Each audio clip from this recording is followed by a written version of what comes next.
The investigation into the Chippewa County Sheriff centered on a harassment complaint from a now former employee. The investigation also found that Sheriff Hakes has routinely displayed a lack of integrity in his role. A former employee filed a complaint against him this summer, claiming he sent inappropriate and unwanted messages to her. The report has pages of message screenshots. During one conversation about birds, Hakes texted the woman, "I think you'd be the best person for the job." The former employee said a text from Hakes started making her feel uncomfortable. Quote, "Remember when I said I know spots to relax? This is my yard." Hakes has said he was only trying to be welcoming to a new employee. He also said on social media he was never aware of a complaint filed against him. But a county official says Hakes was notified 6 separate times about it.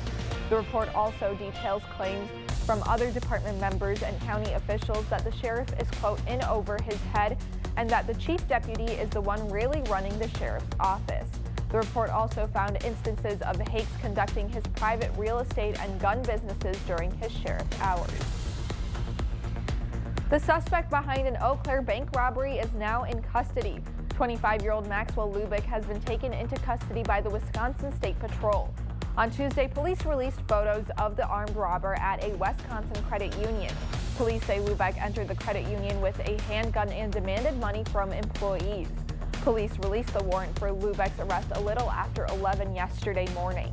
He was arrested by State Patrol on Highway 53 near Superior about 30 minutes later. A DMV pilot program has allowed 16 and 17-year-old Wisconsinites to get a driver's license without doing a road test. But that program is going away. Young drivers have until December 31st to apply for the DMV road test waiver program before it comes to an end. The program started in 2020 out of safety concerns during the pandemic. Applicants the last few years still had to complete a driver's ed course behind the wheel training and 50 hours of supervised driving. Spring Grove schools are looking for some additional funding. The school district is asking voters to approve 2 referendum questions on November 7th. The first question asks for $12 million to improve heating, ventilation, windows, and the roof of the school building. The second question asks for $4 million to build a new tech education lab. The second question depends on the first question passing. The school superintendent says they are asking for money now because the community has indicated they would support the project. There will be 2 informational sessions in October. We have that information on our website, news8000.com. Murals give cities the chance to show what makes them stand out from the crowd, and the town of Rome is doing just that with its first ever public art mural. The mural covers the town's public works building. It's part of the town's effort to beautify the community by adding more art in the busy parts of town. The mural features famous landmarks, ATVs, golf, deer, and fish. The artist says the mural is a chance for him to step out of his comfort zone.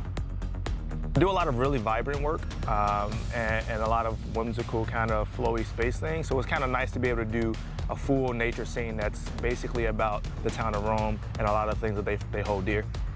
Freeman says this mural should be complete by Sunday. If you want to go check it out, it is visible from State Highway 13 in the city of Nakusa.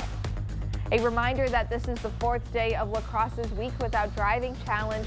The challenge raises awareness for people that don't have the option of driving. Today you can get a free ride on SMRT buses. You can also get 1 free hour on a drift cycle bike using the code WWD2023. And as you head out the door this morning, temperatures will be into the 50s between now through at least 9 o'clock this morning with a couple of passing clouds. But then temperatures start warming up into the 60s as we head into this afternoon with highs into the upper 60s, low 70s, lots of sunshine, and overall a seasonable day. A little bit of a breeze out of the west, 10 to 15 miles an hour. Check on your 8-day forecast showing that tomorrow looking a little bit more on the gloomy side, rain showers along with much cooler temperatures with highs in the 50s. A little bit drier for the weekend. Highs remain in the 50s though through early next week on Monday. Then we start to warm up into the 60s starting Tuesday. So yeah, definitely more like fall weather now. And you know, when we wake up in the morning, we got 30s and 40s. So Ooh, coming that's up. chilly. Yeah. gonna get cool out there. Well, I mean, it's definitely starting to look a lot like fall around La Crosse because the trees, I mean, they've completely changed colors and there's so many leaves on the ground. It's beautiful. It's looking gorgeous out there. It's one of my favorite times of the year here. Mine too. It's my favorite season. Is it? Okay. Yeah. What's yours? I'm more of a summer guy, but I do like the fall colors, though. I'll give you that. That's such a Florida answer. I know, but I can't stand the cold weather, though. You know, as soon as we hit November, it's just all downhill. Have you acclimated to the cold weather? You know, honestly, surprisingly, I have. People were like, "Oh, you'll get used to it. You'll get used to it." I'm just like rolling my eyes. No, I'm not. But you did. But actually, I did. Yeah, I walk outside of 30s. Oh, okay, not too bad. It's just when it gets in the teens. Well, thank you for watching News 8 Now. Have a wonderful Thursday.